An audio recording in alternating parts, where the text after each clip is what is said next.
রাঙামাটির বাঘাইছড়ি উপজেলার মুস্তাফা কলোনি এলাকায় সরকারের আশ্রয়ন প্রকল্পের ঘর নিয়ে অনিয়মের গুরুতর অভিযোগ উঠেছে। অভিযোগ রয়েছে, সুবিধাভোগীদের জন্য নির্মিত সরকারি ঘর অবৈধভাবে বিক্রি করা হচ্ছে, পাশাপাশি নকশা পরিবর্তন করে অতিরিক্ত জমি দখলের ঘটনাও ঘটছে।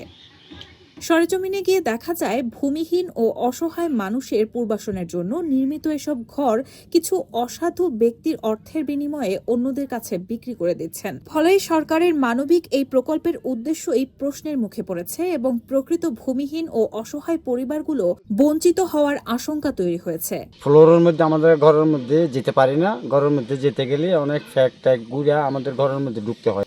ইদানিং দেখতেছি যে মানে 2-3টা ঘর বিক্রি হয়ে গেছে অলরেডি। আমাদের সরকারি ঘরের আউটসাইডের মধ্যে ব্যালেন্স জায়গা ছিল, ওই জায়গার মধ্যে আরেকটা নতুন করে ঘর নির্মাণ করা হয়েছে। তো ওখানের ভিতরে সরকারিভাবে যে ডিপ টিউবওয়েল দেওয়া হয়েছে ওইটা এককভাবে ঘেরোয়ার ভিতরে পড়ে গেছে, যার কারণে মানে পাবলিক ওখানে গিয়ে পানি নিতে পারে না। এছাড়াও স্থানীয়দের অভিযোগ, অনেকেই মূল নকশা উপেক্ষা করে ঘরের আকার আকৃতি পরিবর্তন করছেন। শুধু তাই নয়, আশেপাশের খালি জায়গাও দখল করে নিজেদের নিয়ন্ত্রণে নিচ্ছেন তারা।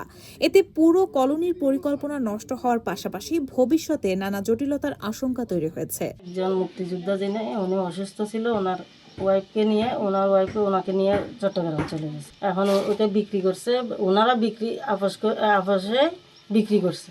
এটা তো আমি টাকা দিয়ে কিনে নিছি, ওনারা বিক্রি করছে, আমি কিনে নিছি। আমি তো জোরপূর্বক কিছু করিনি। আমি তো ওনারা অন্যজনের কাছে বিক্রি করতেছে, আমার বাড়ির পাশে দেখে আমি এটা কিনে নিছি। আমার প্রয়োজন, আমারও ঘর প্রয়োজন, ওই জন্য আমি কিনে নিছি। এদিকে বিষয়টি নিয়ে বাঘাইছড়ি উপজেলা নির্বাহী কর্মকর্তা আমেনা মারজান জানিয়েছেন, অভিযোগের বিষয়ে ইতোমধ্যে তদন্ত শুরু হয়েছে। অভিযোগ প্রমাণিত হলে সরকারি বিধি অনুযায়ী ব্যবস্থা নেওয়া হবে বলেও জানান তিনি। স্থানীয়দের দাবি, আশ্রয়ন প্রকল্পের ঘর বিক্রি ও জমি দখলের এসব অভিযোগ দ্রুত তদন্ত করে দায়ীদের বিরুদ্ধে কঠোর আইনগত ব্যবস্থা নেওয়া হোক। একই সঙ্গে প্রকৃত সুবিধাভোগীরা যাতে তাদের অধিকার থেকে বঞ্চিত না হন সেই বিষয়েও প্রশাসনের কার্যকর পদক্ষেপ কামনা করছেন তারা।